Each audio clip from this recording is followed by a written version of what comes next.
Monty series of interviews. My name is Dov Barron, I'm your host, and I'm also the founder of Full Monty Leadership. If you are a new listener, welcome. Good to have you joining us. Thank you very much. Appreciate that. If you are a regular, a big thank you to you because you're one of the people who has made us so relevant, put us at number one in the Fortune 500 category, right up there at the top with human resources, leadership, and business, and allowed us to have 1.5 million downloads plus. So awesome. Thanks for doing that. Really appreciate it. Thank you for sharing the show with everybody you know. And remember to keep going to iTunes and giving us reviews and rating the show because that keeps us relevant. All right, on to today's show. Great show as always. I'm here with a special guest. Today, my guest is Dr. Bob. Dr. Bob, how do you pronounce that last name? I want to make sure I get it right. Yeah, it's Rausch. Rausch. There's nothing German about that name. No. Dr. Bob Rausch. He's going to talk to us about the insatiable man, but we'll get into that in a minute. Dr. Bob is the founder and president of Energy Driven Leader, Inc. He has combined his clinical psychology Ph.D. with 30 years of experience working internationally with corporate executives, entrepreneurs. His purpose is to assist leaders not only really tap into and discover their potential, but to also maximize their energy in the process. And we're going to understand a little bit about that because it's not maybe what you think it is. He's a certified executive coach, and among other things, he's the founding partner with the John Maxwell Coaching, Training, and Speaker Program. Dr. Bob Rausch has authored several books, actually 4, numerous articles on leadership. He was twice nominated as Author of the Year in Georgia, where they do read. So there you go. And some of his clients include U.S. Steel, PGA Tours, Pfizer Pharmaceuticals, and the University of Toronto and York. Dr. Bob, welcome, sir. Good to have you here. Thank you, Dov. It's great to be on your show, and it's great to talk to you as well and to your listeners. Well, thank you. It's going to be a great show, and we're glad to have you here. So let's start out because there's two pieces that I think side by side here. That we want to clear up. So one is energy, we'll come back to that one, and the other one is this idea of insatiable. Now, forgive me for this, but I believe that most people, when they think of insatiable, they associate that sexually. You know, the insatiably, I gotta have it now. But this is a different kind of insatiable, and so I think we first need to define the word insatiable, because I think for you and I it means something different than it might do for our viewers. Yeah, it does. And when I first started, after I finished my Ph.D., started my private practice, which I don't do anymore. I do leadership now. But a lot of doctors sent me their male patients who were overwhelmed with stress. Mm-hmm. Well, I began to see a pattern in these guys. I mean, and most of my practice was men, which was pretty strange. But and the pattern was they never got enough. Now, they came to me when they were overwhelmed, mm-hmm. but they started telling me about the behaviors that they experienced, which we'll talk about. But they never got enough. They never got enough energy. They never had enough time. They never had enough success. They never had enough money. They never had enough sex. Right. I mean, they never had they never had a ceiling on their performance. Right. And they also didn't have a baseline. They were strung out in this mid place trying to figure out how do I really prove myself. So that insatiable is pretty much what you said.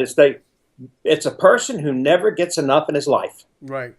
And I think the other thing that you said that was really important for people to recognize is this piece of not having a baseline as well. Because I think, this is true for people, you and I work with these guys as leaders and with ladies too, leaders who don't know the parameters. They don't know the baseline. They don't know the top line. So it's easy for everything to feel like a failure, nothing to feel like a success. Oh, that's right. So talk to us a little bit more about those two places, the baseline and the upper line. Yeah, the baseline comes from it comes from 3 things. And one, it comes from the influences in our life. I mean, we learn early on where we start from. Mm-hmm. We learn our values, or we learn, what success means. The baseline also comes from those significant life experiences, and more importantly, the baseline comes from the father factor. Yeah. A lot of guys that I've talked to over 30 years have eventually talked about their dad. If you did not have a father that, let's say you had a critical father, you don't have a baseline. Right. If you had an abusive father, or if you had a father who was absent, and again, and you've seen a lot of guys who didn't know their dads, and so they don't know they know where they came from, but they don't know that baseline of, so where am I starting? Right. Where do I start? My sense about it is that if you don't have that, you need to develop it no matter how old you are. The ceiling is, if you don't have the baseline, there's a 100% chance you don't have a ceiling, because it's never enough. Right. So you get to be the senior manager. Well, that's not good enough. Or you get in my case, I got a BA degree in psychology, and I said, well, everybody's got one of those. And I got an MA in psychology, and I thought, well, not everybody, but a lot of people do. And when I got the Ph.D., and very few people get that, I didn't feel a sense of celebration. It was like, okay, what's next? Yep. And although I do believe that we ought to always be achieving and that kind of stuff, if you don't celebrate your successes, then you never feel you make it. You never feel like you're there, and you never get comfortable in your own skin. And, I couldn't agree more with you. And I certainly have worked tons with clients who go through this very same struggle, which is, one of the things I say is that we celebrate our failures and not our successes. And the way that I just say that to people is, think about what a celebration is. In a celebration, there's jumping around, there's a lot of emotional energy involved, and a lot of sharing. Right. And yet, as people, particularly people, because, my background is like yours in psychology, but also in the metaphysical and in the mystic arts and those kinds of things. And so I studied a lot of religious philosophy. And we live in a Judeo-Christian society, and in that Judeo-Christian society, we're taught to be humble. But we don't actually understand what that means. And so when we have success, we go, it's no big deal. It's no big deal. Yeah. And so we play it down, but when we fail, we tell everybody. That's right. Oh, I screwed up. I made a balls of this. I've screwed it up. I've made such a mess. There's such emotional energy put into the failure that we actually replicate and energize the failure, not the success. But when the success comes up, we go, oh, it's no big deal. It's okay. There's nothing. This is exactly the problem. Right. And what happens is we actually, in doing that, we start attracting the failure. Absolutely. We start setting ourselves up to say, Absolutely. unconsciously, and the psychology of this, if you really don't celebrate the successes, but you amplify the failures, then the next time, for example, if you're speaking and you make a mistake or whatever else, then the next time you speak, you're going to be thinking about that mistake. Of course. And I had a guy in Delaware that I was working with, CEO of a company, great company, great guy. But he said, okay, we're going to celebrate this success for an hour. Now get back to work and let's get on with the next one. Well, there was never kind of a real appreciation for what people did, but he never got it. No. He never got it in his own life. And if a leader doesn't have it in his own life, he is sure not going to give it to his people. But this is the thing. Again, I wrote a lot about this in my last book, which is is called Fiercely Loyal. But it was about, obviously it was about leadership, and it's about, if you want to create loyalty, you got to do stuff in here. It's not out That's there. right. It's out there Right. later, but it's in here first. And that piece that you just said, which I think is important, and people need to really listen to it, is that if you don't do it in here, then it's going to reflect in the company. And as a leader, you may be very good at putting shit together and, creating all the strategies and all the rest of it. But your people are going to be miserable. They're not going to be having a good time.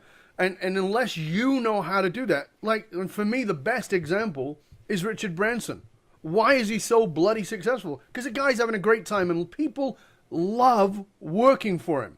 I've met many people who have worked firsthand, side by side with him, who say the guy's a dream to work with because, things are getting a bit, we're getting a bit stuck. And he goes, okay, let's go for a pint.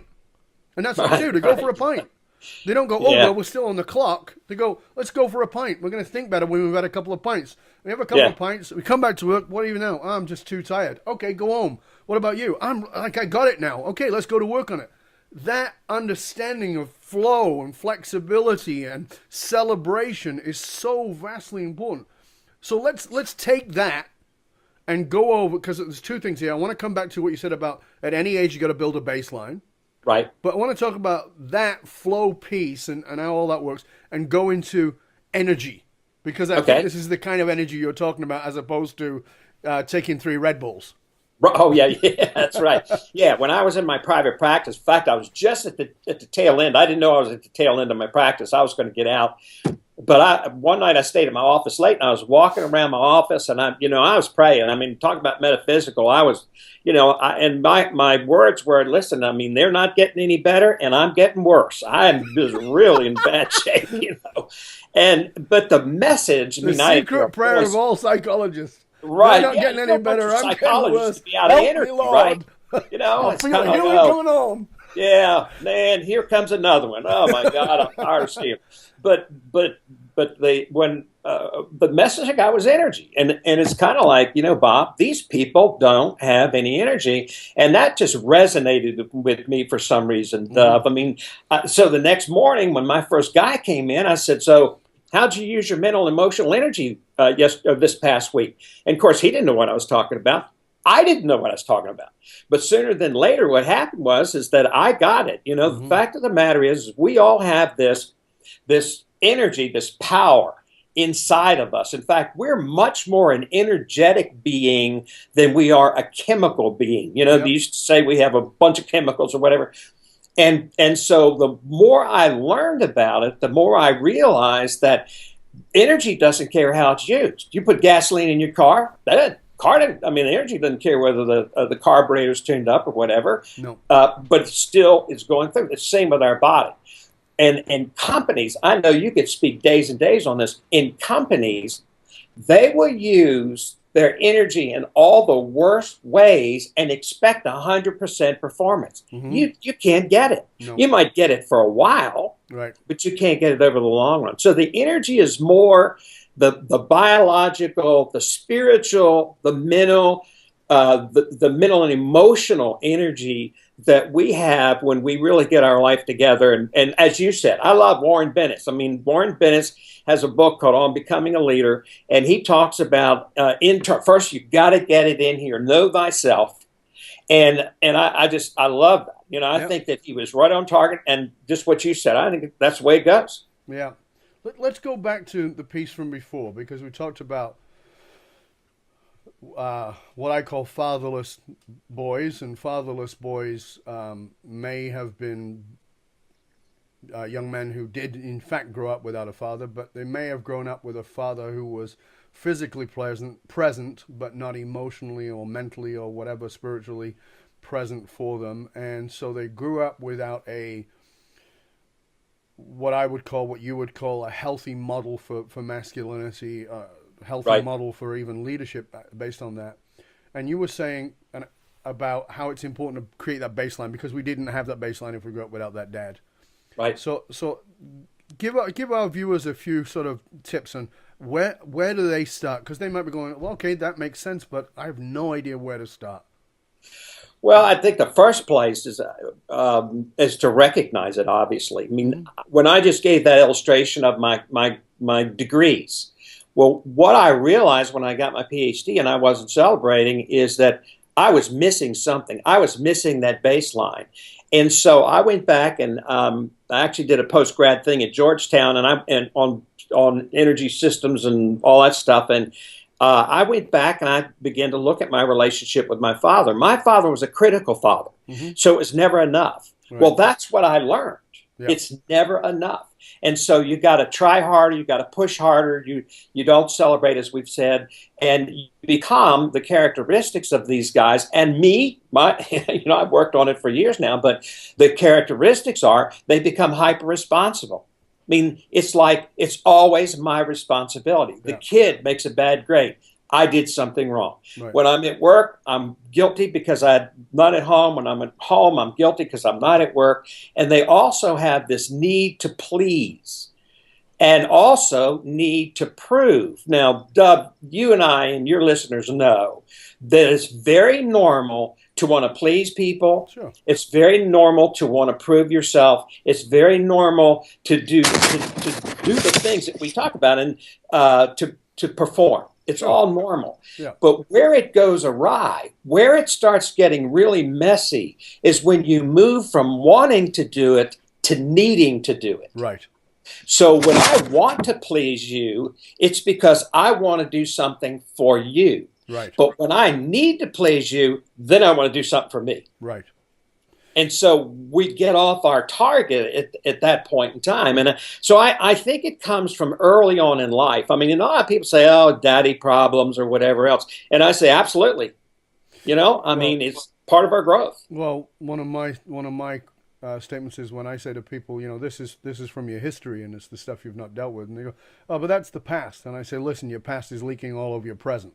Yeah, right? That's right. It ain't gone. Just because you think you buried it, the bucket you buried it in is leaking badly all over your present. But I want to, because I mean, for me, and the language may be just different. That's all. I think in that situation you do have a baseline, and the baseline is it's not enough. That is the baseline. It's not right. enough. So how would you recommend that our viewers, our listeners, start building a healthy baseline? So they've got to that recognition, they realize the key points you've just pointed out. How do you get them to go, okay, so how do I create a healthy baseline to go, all right, I'll start from here, as opposed to starting from dad?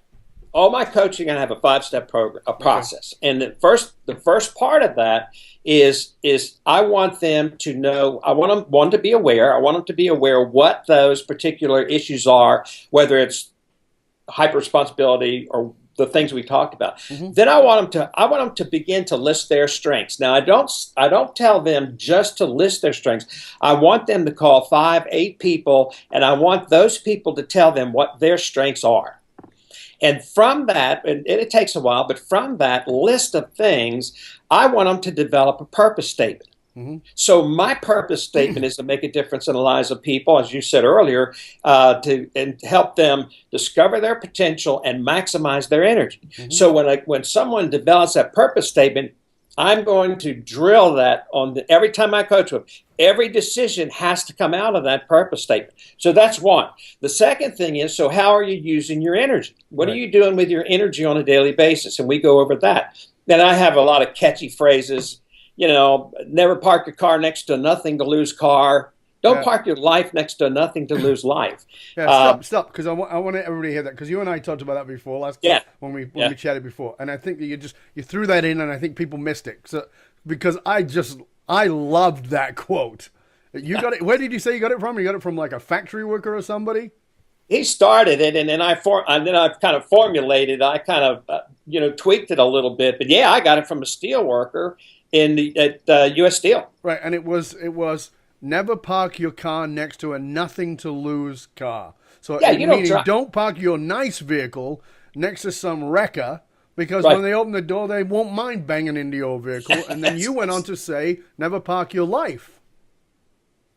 Yeah, next to a nothing to lose life. If you have everything to lose and they have nothing to lose, I don't care if it's a marriage. I don't care if it's a relationship at work. I don't care if it's a subordinate. If you have everything to lose and they have nothing to lose, get out. Yeah. Because you're not going to fix people if you're taking 100% of the responsibility. It's impossible. You can't do it. But that's the thing. For those guys, and, I've certainly been in that category before I did all my work too, and I know you just said that you have too. The hyper responsibility, eldest child syndrome, all of the above. Right. And that sense of I mean, again, I don't know if you know this about me, but in June 1990, I fell off a mountain and got smashed to pieces. It was part of what happened to me. And I'd already been I'd been traveling and speaking for 6 years. I was having all kinds of great success. And then I fell 120 feet and got smashed to pieces. Wow. And the recovery period of that time, during that period, I thought about, why am I doing what I'm doing? And I had to really re-examine that, really take a look at, why am I doing what I'm doing? And I had to face some pretty miserable, hard truths. And one of them was that I was in the fix-it business. Mm-hmm. And I really was upset with myself for that, because I was talking about empowering people and blah, blah, blah. But the truth is, my internal motivation was to fix people, because then I'd look good. Yeah. Right? Gotcha. And that was that hyper responsibility shit that you just talked about, carrying other people around on my back. Right.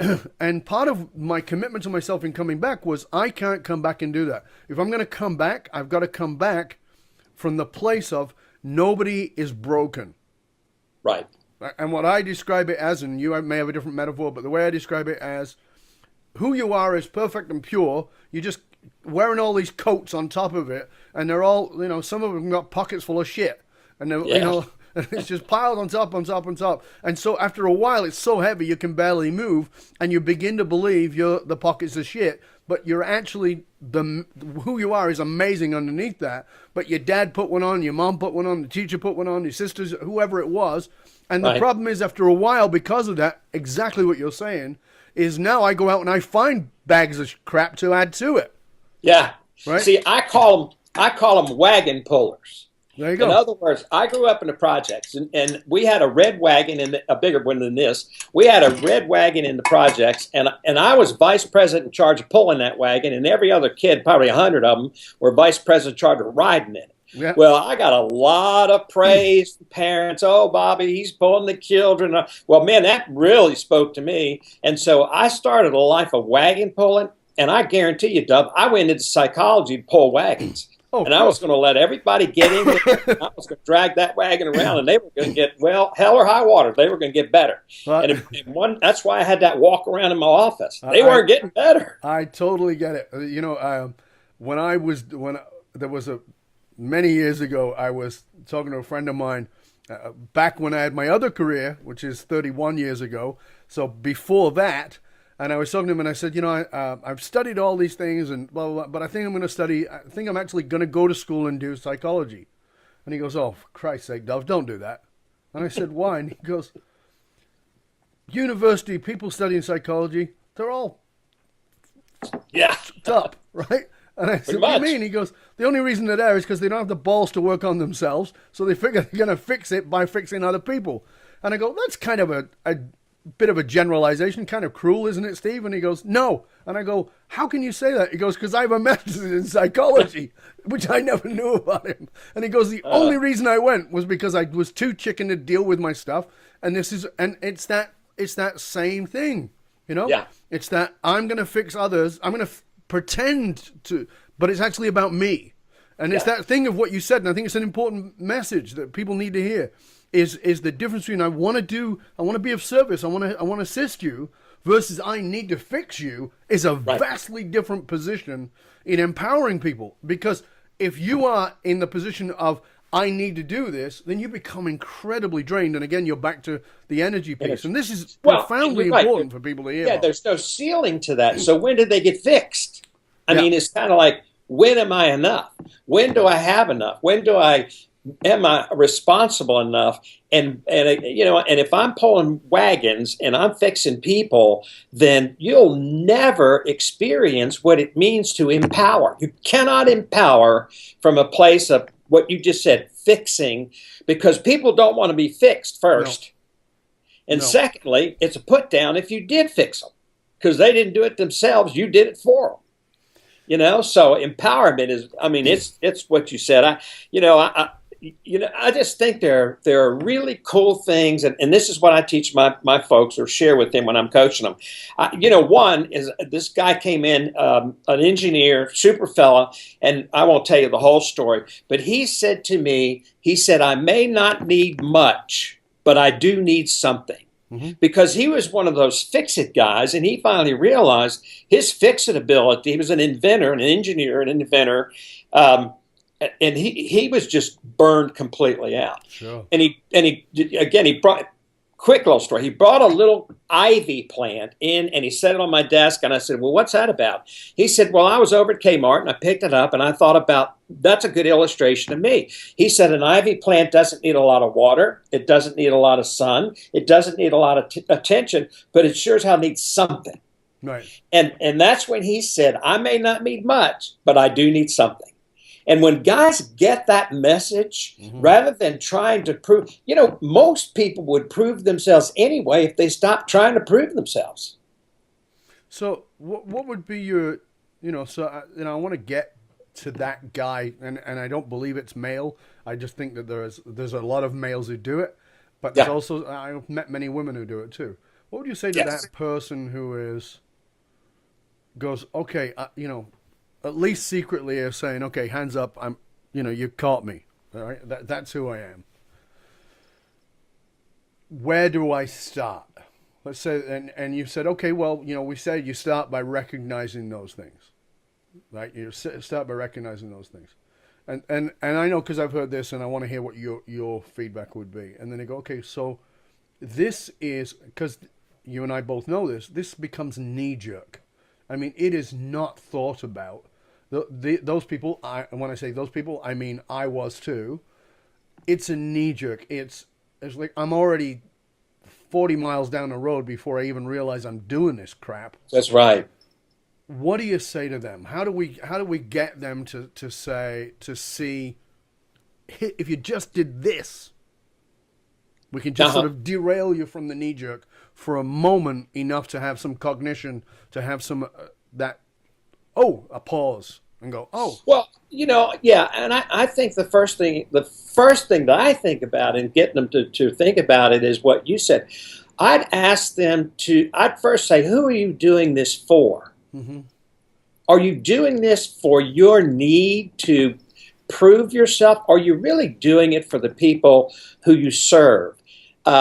And then I begin to ask them, take a survey, just do a mental survey of how much energy you use trying to get other people to where you think they ought to be, rather than really helping them or empowering them and giving them the responsibility. And I would say, begin thinking about how much responsibility do you take for other people. Dove, I contacted you, you had me on the show, and I would say that I am responsible to you. I'm responsible to be here on time. I'm responsible to share with you, but I'm not responsible for you. No.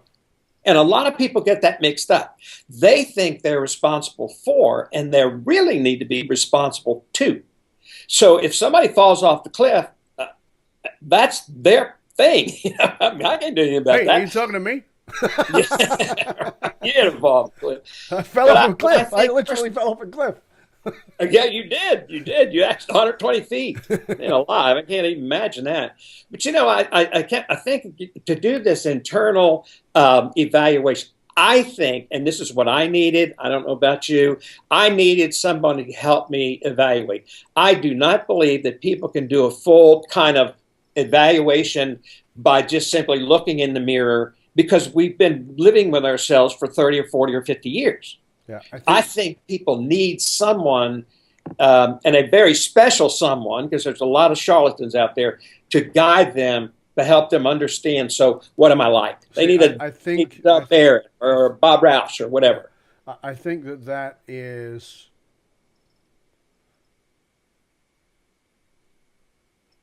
something that is so gravely missed by that personality. Mm-hmm. Because if, as that personality, I am responsible for everyone and everything, and that makes it me incapable of asking for help. Right. So I should, there's that dreaded should, be able to fix this myself. So I'll do a BA, a master's, a Ph.D. in psych, and then I should be able to fix myself. And then I wake up in the morning and go, how come I'm still so screwed in the head and still so miserable, even though I've got $1 billion in the bank? I worked with somebody recently who, is just short of $1 billion, right? Wow. Just short. And we were working together, like initial session, because I pick my clients. So I have this initial session. I had this initial session with this guy, and I said, we need to stop. And he goes, why? We've got an hour booked here. And I said, yeah, we're done. And he goes, what do you mean? He said, it's only been 25 minutes. I go, yeah, we're done. He goes, why? I said, you can't afford me. And he goes, do you know how much I'm worth? And I said, yeah, I do. I do, actually. And he goes, well, how can you possibly say that? Because I can see you can't afford me. And he goes, I don't understand. I said, I know you don't. That's the problem. That's why you can't afford me. And he goes, what do you mean? I said, you don't understand value. You only understand price. You can't admit where you need the help. And so everything's about a price and not about a value. And until you understand that, you'll never appreciate anything. So if I charge you $5 or I charge you $5,000 for the hour, it's irrelevant, because in your head, I said, I've listened to you for the last 25 minutes, and everything I say, you respond with, I know that. Well, these are my exact words, so parental guidance given here. My response was, well, if you know that, why do you keep doing the same shit over and over again? Over and over again, yeah. There's a huge difference between knowing it and doing it. And and this is really key in what you're saying. And I want everybody to grasp this piece, that you can't fix you. You have no objectivity.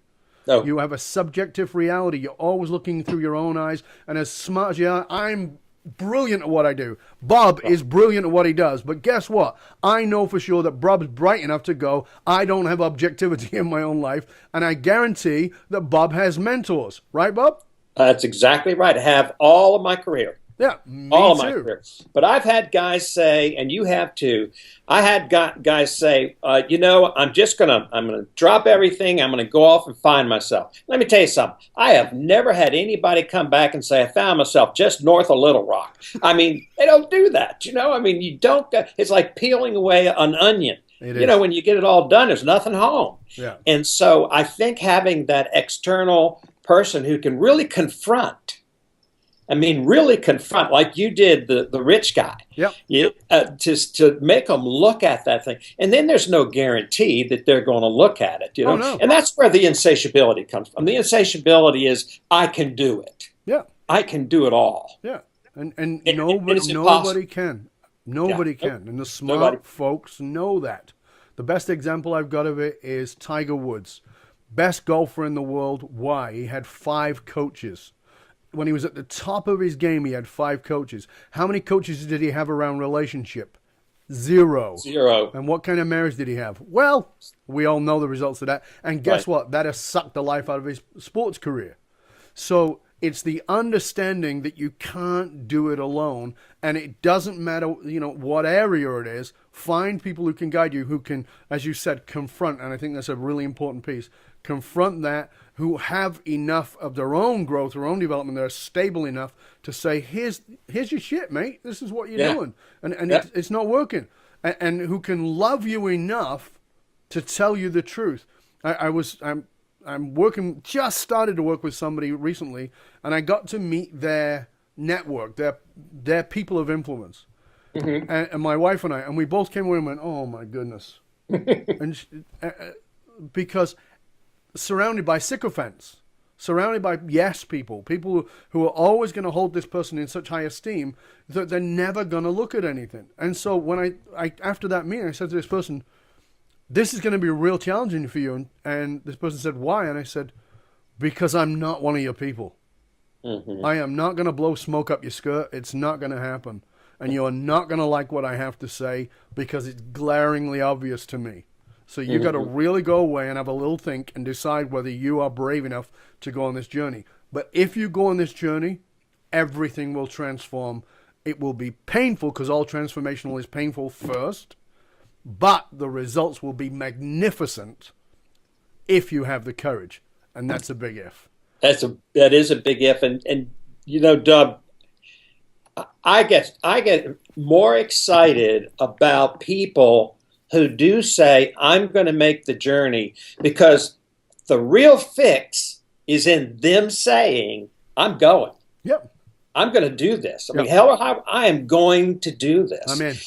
And yes, I'm in. So when they get there, then our job is relatively just guiding Absolutely. and helping them look at something like a mirror, Yep. helping them look at something. Most people have the power and the energy to make significant changes in their life, but they don't have the power or the energy to see the barriers that block that. No. And that's where your example is a great one. I mean, it's if you need a yes person, I'm not on board. Right. Exactly. Yeah, if you want to grow, I am on board. You have put together 4 courses that are all aligned with exactly what we're talking about here. You've done 2 on stress and what that is, and that is a massive issue in and of itself.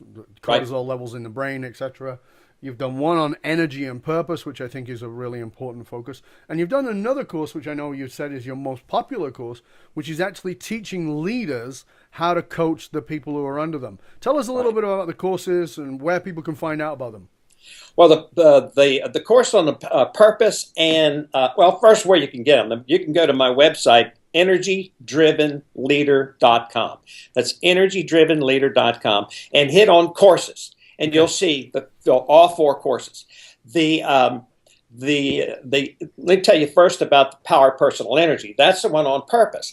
I believe that we all have to start with a spiritual. We're all spiritual beings. Whether people are religious or not is irrelevant. No, it's not. You are a spirit. We talk about the spirit of a team, the spirit of a person. Well, that's the core of energy. When my purpose, which is my human spirit, is solid, then I'm able to take care of mental energy, emotional energy, physical energy, relationship energy, and all of those other things. But I got to start there, and that's what the power of personal energy is about. I have the one on stress, a secret power in stress, reducing resistance internally inside ourselves. Mm-hmm. So that's an inside job. That's just looking at me. And there's a lot of things in there, like the idea that persistence without resistance is repetition. Persistence without resistance. A weightlifter won't get strong unless he puts more weight on a bar. So that's what happens when we face issues and trouble in our life. That's our resistance. Mm-hmm. You don't want to just do repetition. So that's about that. The relationship thing is, I've mentioned a couple of those things. That's where I put in, the idea that never park your car next to nothing used car. It's all about how you deal with relationships at home and work. One of the things that I want in those stress things, e-courses, e-learning courses, is let people know, 1, you always have a walkway point. You have to have a walkway point from the old things you're doing, and you have to walk into the new things that you can do that will benefit not only you, but it'll benefit the people out there. And also the fact that we always land on our feet. We always land on our feet. When you start this process, you're going to land on our feet. Those are the 3 individual courses. The e-learning course for coaches, I've run into more managers and more leaders who say, gosh, I'd like to know how to coach. Really. So this is a 5-step, very simple coaching process. I call the 50-minute hour. It takes about 2 hours out of your day working with someone to help them improve their performance over about a 6-week period, 15-minute coaching sessions that have specific questions you ask, looking for specific things. And I guarantee you, and you know this, if we're working on someone's performance, they may have, if they really are there and want it, they may go through 2 or 3 sessions and they got it. They're there.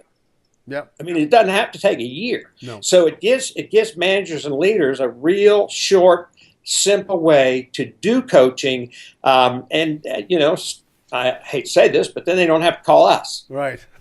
Right. But they're exciting. I'm excited about the courses because I'm excited about the work.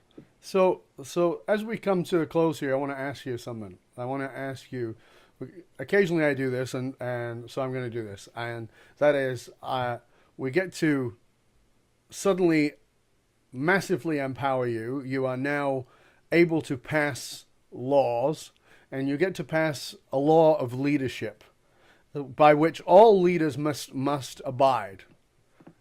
what would that law be? Serve others. Serve others. But Serve others. but okay, what's the proviso in that? Because you all the way through you've talked about the proviso of that, and I think it's important. Personal growth, personal developing yourself inside, so that you do serve other people rather than serving yourself. I think that's the key. Yeah, I think it's so important what because it's really nailed home with what you've been saying is serve others without bullshitting yourself that you're serving others, because you're actually serving yourself. That's really great. Exactly. It's been absolutely awesome having you on the show. Again, please tell our viewers, listeners, where they can go to find out more about you and what it is you offer. It's EnergyDrivenLeader.com. EnergyDrivenLeader.com, and the website. And it'll give you all the gig. It will. And Doug, thank you for having me. I appreciate you. I feel like you're going to be a good friend and certainly a great colleague. Well, thank you, sir. It's been a pleasure and honor to have you on here. And for you, if you've enjoyed the show, make sure that you do check out the webpage. We will, of course, put Dr. Bob's URL on there so you can find out more about him. If you are serious, if you're truly serious about embracing the kind of positive disruption that we've been talking about here today, and really building a culture that has fiercely loyal employees who not only lead, but become evangelical about your organization, about what it is, and generating 10 times the engagement and productivity, reach out to me through fullmontyleadership.com. fullmontyleadership.com. You can find out more about me, what it is that I do. As I said, we'll also post Dr. Bob's link down there as well. Thank you for joining us on the show today. And until next time, stay curious, my friends. Stay curious.